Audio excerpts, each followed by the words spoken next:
So I want to thank everybody for joining for the first session of Anchor Collections Virtual Sales Week. And the reason I put this together was once IMEX was cancelled, it was just, I'm going to miss seeing everybody. So it was just a way to really, because we don't have IMEX, a way to reconnect and reaching out to the different partners to ask them to put some education together. So I was just saying to Chris this morning to educate and hopefully inspire as well. So hopefully all the sessions we've got this week are, like I say, either educational or inspirational, or just add some entertainment at the end of the day. And in place of not being able to see each other in real life, at least we can see each other virtually and hopefully stay connected and have some fun in the meantime. So I would like to thank Lisa from Iconic Luxury Hotels for joining us this morning and putting this session together. So I'm not going to mute everybody because we want to kind of keep it interactive. And if you've got any questions, feel free to ask Lisa during the session, because I know she'd like your feedback on some of the things she's going to present this morning. So Lisa, I'm going to hand over to you, my dear. Okay, well, hello. It's lovely to see everybody. As you can probably tell by the accent, I don't sound too British, but I'm a displaced Californian myself. I've been over here since '98. I think Cheryl and I just did a job swap. We did. California, yeah, and I came over here. And for the past 17 years, I've worked with, well, it started out with just one hotel, Chewton Glen. I don't know if any of you heard of, but over in the UK, it's considered kind of one of the original sort of country house retreat hotels. And since then, our owners, who are self-made English billionaires, which is good to have when you have privately owned hotels, have acquired 3 other additional hotels. So currently we're a small group of 4, soon to be 5, because we're opening another hotel in London in November called the Mayfair Townhouse. So, and like I said, I'm known over here as the Mad American that works with like 5 of the most quintessentially English hotels that you can possibly imagine. Like I said, they're all small, privately owned. They all have real individual character.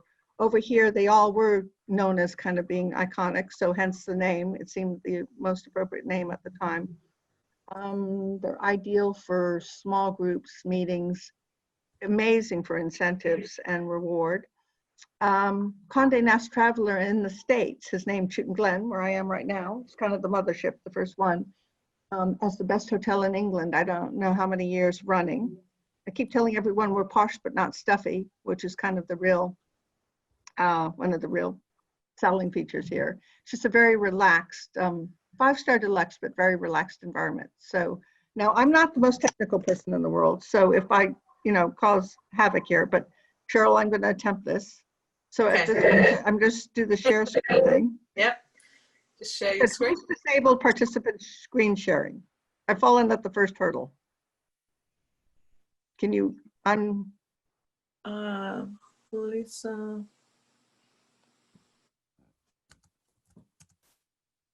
Okay, you're now the host, so you should be able to share your screen. Okay, there we go. Now, what do I do? Share. Can you see that? Not yet. Okay, let's see, share. There we go, it's coming up. Okay, there we go. There we go. Ah, it's a miracle. Right, so slideshow.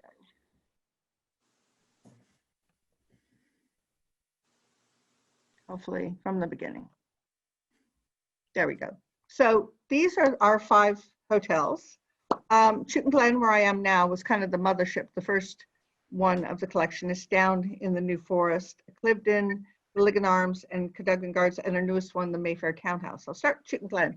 Like I said, this is where I am right now. I know how familiar you all are with the UK, but we're down in an area called the New Forest, which is a famous, it's a 100,000 acre national park about 2 hours south of London on the south coast. A couple times, I actually have had a couple friends from the States say to me, I said, well, come down to, England and come down to the New Forest. And there's a big pause. And then they say, I said, what's the problem? They said, well, we don't want to come to England and go someplace new. But it was new 1,000 years ago. So it's, like I said, it's a beautiful national park. that's the hotel.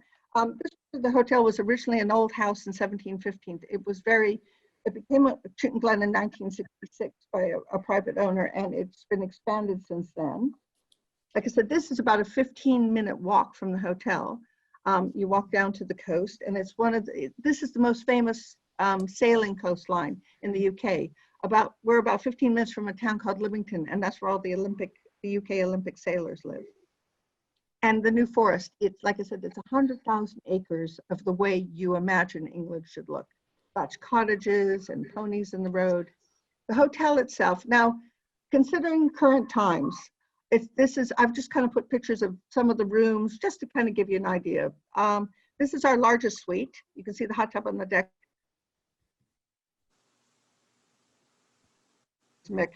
A lot of the suites have hot tubs.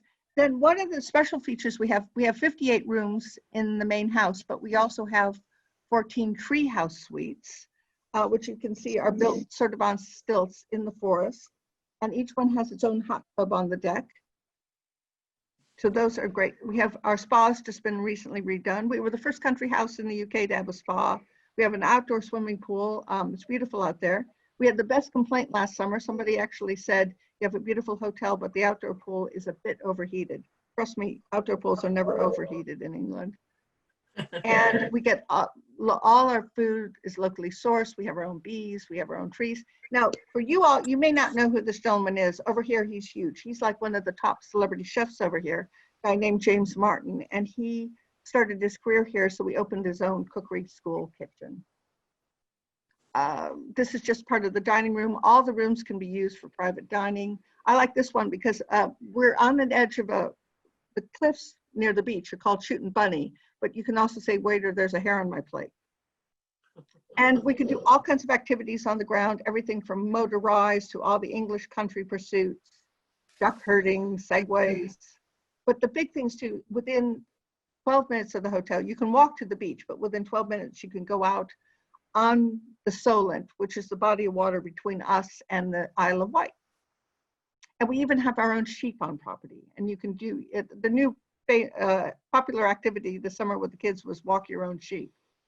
And this is kind of our pledge, because with the way the world is now, I mean, I know everything is well, to prove I've mastered British understatement, I can say everything's a bit tricky right now. But we are as COVID safe. Some of them say you can never be COVID safe, but you can be very COVID, just following all the rules and we're totally up on all the government guidelines. And I got to say, I've had a couple clients say they felt safer here than anywhere else they've been in the UK. Now, that was Chewton Glen. Oh, by the way, Chewton Glen was 58 rooms, and then the 14 treehouse, 72 rooms. Now this is Cliveden. I don't know how many of you watched the royal wedding with Harry and Meghan. If you did, and you saw where Meghan was staying the night before wedding, well, that's Cliveden. Cliveden's it's 25 minutes from Heathrow. It's about 40 minutes from central London. It's in Maidenhead, so it's just above Windsor on the river, and it's 48 rooms. And there, like I said, there's Meghan arriving. It's very close to London. And it is got, how do you like that for a backyard? I keep saying they keep telling me I can't call it a backyard. It's the parterre garden. The river that you see on the left, that's the prettiest part of the Thames. Like I said, we're about an hour and a half from Windsor, upriver on the Thames, and that's the back garden for the hotel. And the rooms are all amazing because they are the original rooms. The house was originally built in 1666 by the Duke of Buckingham for his mistress, the Countess of Shrewsbury. And ever since then, it's been scandal. The last century, it was owned by the Astors. Queen Victoria was not too pleased when the Americans bought the house, but it was owned by the Astors. So all the rooms are the original rooms. They've just been completely brought up to speed and look amazing, completely modernized with all the original features. Lovely spa. Outdoor pool, also heated. And then, like I said, the history there is amazing. Up in the corner, that's Nancy Astor with George Bernard Shaw and Charlie Chaplin. And the Beatles filmed Help there. So if anyone saw Help, we were Buckingham Palace. And like I said, I can't say that was one of the Queen's corgis, but you never know. We are pretty close to Windsor. And it's just a lovely lovely spot. This dining room, the Astors, when they bought the house, they redecorated in the American style. They went to France to buy art. They found this dining room in a chateaulet outside of Paris that Louis XV had built for his mistress, Madame de Pompadour. A lot of stories about mistresses there. But the table that you see, whenever I do a site visit, I always say, if you're ever going to do a seance, that's the table to do it on. It expands to fit 28. And at that very table has that Churchill, Roosevelt, Kennedy, George Bernard Shaw, P.E. Lawrence, Emmeline Pankhurst, Henry Ford, the Beatles, every king or queen since Edward VIII. So it's, like I said, you don't really have to do much to the house to make it a party. Little cottage on the river where it was built by the previous owner to the Astors, the Duchess of Sutherland. So her best friend, Queen Victoria, could come up the river to take tea. And like we do boats on the river, it really is a fantastic experience. And then there's some great activity, you know, nearby. You can go to Windsor. This is a private polo ground near the hotel where we do winter and summer polo, which is quite, you can learn to play polo. You can never been on a horse in your life, and you can learn to play polo in an afternoon. And that's our pledge there as well with COVID. And then this hotel, this is the Lygon Arms. Now, we're now in the Cotswolds. So you're looking, Cotswolds is really huge. People forget it goes all the way from Bath up. So to go from one end of the Cotswolds to the other, driving would take you, you know, at least 2 hours, maybe 3. But this is in a little village called Broadway.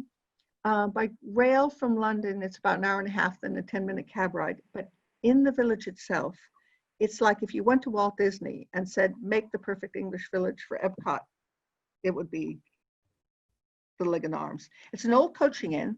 This makes Cliveden look like a new build. Part of it goes back to 1310. And in its day, it was the hotel outside of London. It's where Elizabeth Taylor and Richard Burton used to sneak off when they were first having their affair. Kind of fell on hard times for a while. These kind of places need a huge reinvestment. So it got pretty bad. Our owners bought it going on 3 years ago, made a huge investment, and it's been brought back to its former glory. That's the village. I mean, I don't know if any of you saw the film Holiday. Well, it wasn't filmed there, but it should have been. It's just, it's every American's dream of the way an English village should look. 15, but they've all been completely modernized to kind of get the best of both worlds. Beautiful terrace. Like I said, you've got the modern bit and you've got the old. I mean, this was kind of a new wing of the hotel, and this goes back to the 1700s. And the area itself is stunning. The Cotswolds are one of the most beautiful areas of the southern part of the UK, and beautiful walks and experiences. That's another one of the rooms. A lot of open space, and nearby there's even a steam train that can take you from Broadway to Cheltenham. And Cheltenham's famous for, they have an amazing racetrack there. It's kind of the country version of Ascot. And they do fantastic horse races. Now this, we have 2 hotels. Now this is our smaller hotel in London. This one's called 11 Cadogan Gardens. And this one's in Chelsea. So Chelsea is fantastic. It's an area, even for people that live in the UK, that it's more like almost like a village within inside of London, and yet with amazing history of everything from the punk movement, rock and roll, to artists. And it's a small townhouse, 56 rooms. And it's right near, I don't know if any of you have heard of Sloane Square, but remember with Diana, they used to call her the Sloane Rangers. It's one of the poshest, most cool areas of London, very close to the river. One of the rooms, fantastic bar. It's interesting too with 11 Cadogan Gardens. I would say of all the hotels, we have the highest percentage of Americans to stay there because they love it, because you really feel like it's a home away from home, a proper little oasis in the middle of London. Big bar, terrace. We have a small meeting space there, but that has all natural daylight. And some of there again, all the hotels, the rooms have a lot of character, a lot of charm, completely comfortable, but all the modern conveniences. It's our restaurant. And this room's just like ridiculously over the top, but a bit of fun. And that's 11 Cadogan Gardens. And fantastic area, shopping, restaurants, food shops, and amazing things. If you're going to do an incentive program, in London. 11 Cadogan Gardens is great because there again, a lot of people have been to London, but they've never really explored around Chelsea. And within walking distance of the hotel are all these amazing experiences. There's a big royal connection. And that, speaking of royal, that's the Royal Chelsea Pensioners. I've never heard of, but this is probably the most famous retirement home in the world. And that's very close to the hotel. Now, about a while back, we're now about to open a new hotel called the Mayfair Townhouse, 172 rooms, right in the heart of Mayfair. I don't know if any of you have heard of the Hotel Fleming's. It's across the street from that. It's just about 2 blocks away from the Ritz. It was a series of 15 townhouses, all with some history to it. Oscar Wilde used to live in one of them. And in the P.G. Wodehouse books, Bertie and Worcester, that one of their fictional address was one of these townhouses. And so, like I said, we have an Oscar Wilde connection. And it's going to be, the tagline is, it's going to be Oscar Wilde meets Alice in Wonderland. It's contemporary, it's cool. This is going to be called the Dandy Bar. It's going to be kind of a trendy resort in the middle of London. That's what we're having to look. And this, like I said, is opening the first week in November. So that's pretty much the overview. So I don't know, what do y'all think? Have you ever, anyone ready to go? Well, If we can only go. well, there again, the great thing, I think, from like an incentive or reward program, they're fantastic because they're quintessentially English. So you've got, and yet everything works. I think that's why they're so popular with the American market. Because true or not true, our countrymen, we want it to be a castle. We want the history. We want power showers. We want Wi-Fi. We want underfloor heating. And that's, you know, what they all have. Amazing activities and events that you can do, all in striking distance of London. So, and we always say if it's not illegal, immoral, or unethical, if it doesn't interfere with another guest, we'll do it for a group. The first 3 are negotiable. So, I think that's the nice thing with your properties, Lisa, is you see these beautiful, like you say, quintessential country houses, but you're so flexible in terms of what you will do with them with regards to a group. And with obviously with enough notice, you can do a buyout of somewhere like Cliveden. oh, And yeah. put a group in there, and you know, and it's like having your own Downton Abbey. So it really is. It's either like you said, for an individual, you've got so many different experiences that can be added into a package, or for a group. So, and there's such aspirational destinations, I think, as well. I mean, even if you're a local, right? If you get invited to Cliveden, you're kind of, yep, I'm in. Yeah. And for a town and country package too. I mean, it works out phenomenally well. You know, something like the 11 Cadogan Gardens in London, and then you go out, you know, Cliveden, you feel like you're in the depths of the English countryside, but like we said, you're only 25 minutes from Heathrow. Chewton's a little bit farther afield, but not a lot. And they fulfill everyone's expectations. Yeah. So any questions from what Lisa's gone through, or any comments? I mean, I know the question is, when can we go? And hopefully soon. So what's and the mood of the nation? I mean, is the UK, when people are traveling more long haul, is the UK going to be popular, do you think? Or I think it's always popular. It's always popular. Yeah. And you think people feel, you know, I mean, how much interest are you seeing it starting to come back, the interest of traveling? Or I know everything's so uncertain. Yeah, it's really hard to say. A lot of the incentives are kind of on hold. Some of the other stuff isn't, but it's really hard to say. It's kind of tough.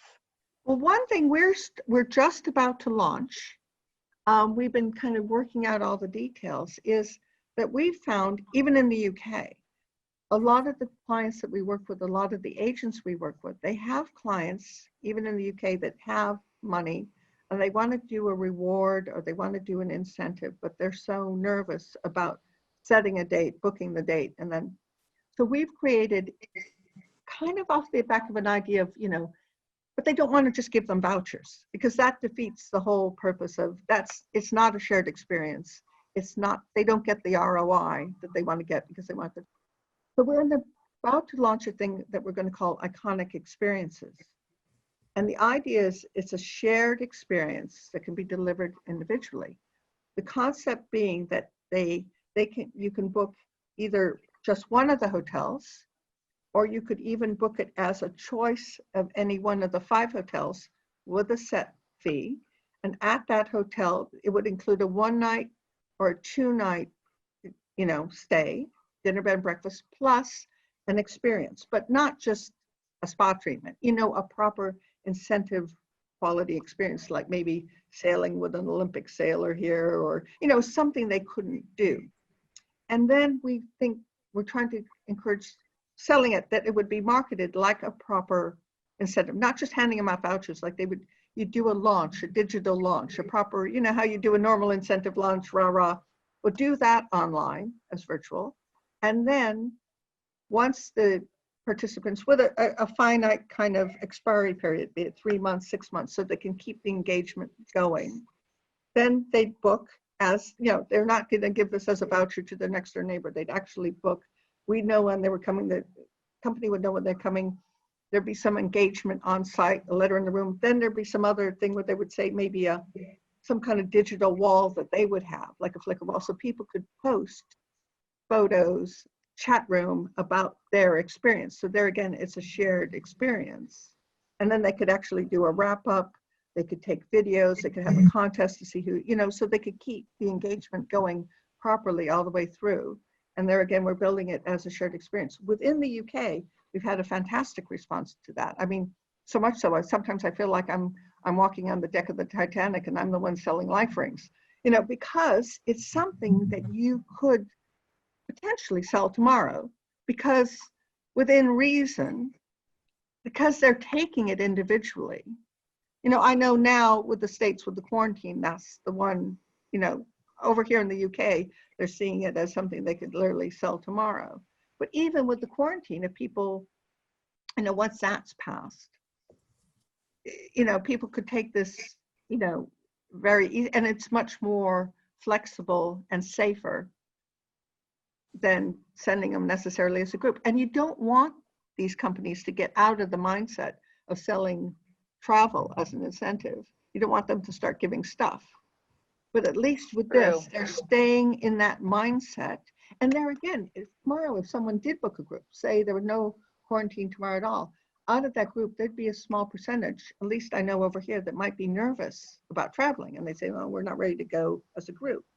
But if they're going as an individual, that's their first step. That's their baby step. The next time that company wants to do a full incentive program, they've been to the hotel. It was good. They understand it all works. It's safe. So that's what we're trying to promote. And like I said, it's been very well received over here. I'm not sure, but I think there again, even coming long haul, it's a bit more flexible and safer for a company than, booking a date right now for the whole lot. I don't know what you all think. I think it's great. Are you going to share this information with us? Yeah, or? we're just, as my end said, crossing the T's, dotting the I's, because we want to make sure, obviously, that we can, and we're going to have different price levels, but we'll have it as a, and there again, from the agency side, part of the benefit is obviously the experiences will be commissionable, but on top of that, an agency could manage the whole thing, because this isn't just, like I said, doling out, you're managing the whole, the registration, the pre and the post, the whole, as if you were managing a single incentive event. They're just, slight more complications, so they need you even more, to manage it. So. You had me, Lisa, at Olympic sailor. Yeah, I know. That's Cheryl right away. We're actually working on something very similar to what you just described, and I think I need to speak with you offline in more detail. Okay, great. Cheryl, I've got to jump in like 1 minute, but I do want to connect with you guys about this. Oh, that'd be fantastic. Yeah. Well, hopefully. Okay, and hopefully we'll see you over here. Maybe next time I see you, you won't be on screen. Okay, maybe so my hair will be different. I like your hair. I'm going to do the giveaway really quickly while we've got everybody on here, and the way we're going to do it. Lisa, pick a number between 4 and 10. 6. Okay, so that is Jerry. Jerry Diaz. if you're still, you should still be on the line. Which one are we going to do? Which? Chewton Glen? You let him pick. You have a choice. Okay, so Jerry, you can pick between Chewton Glen, Lygon Arms, or the Mayfair Townhouse. So just either I'll shoot you a message afterwards, or put something in the chat, or just let us know. But yeah, you've won a trip. Congratulations. Yeah, very good. Well, I just want to say thank you for everybody for joining us. I know some of you I'm going to see throughout the week, either whether we're mixing gin and iconic cocktails or talking about Ocean Conservancy. So thank you for joining us this morning. And thank you, Lisa, for doing an amazing job. Thank you, guys. Always, I always love listening to you present the properties. It's always so much fun. And stay on the line just for a minute afterwards. Yeah, and please do come, come to see us. We'd love to see you over here. But I'll make sure everybody gets the information as soon as the information is available for the iconic experiences. We'll make sure we send that information out. Absolutely. So Thank you so much. thank you so much, Appreciate it. everybody. It was good to see you all. Take care.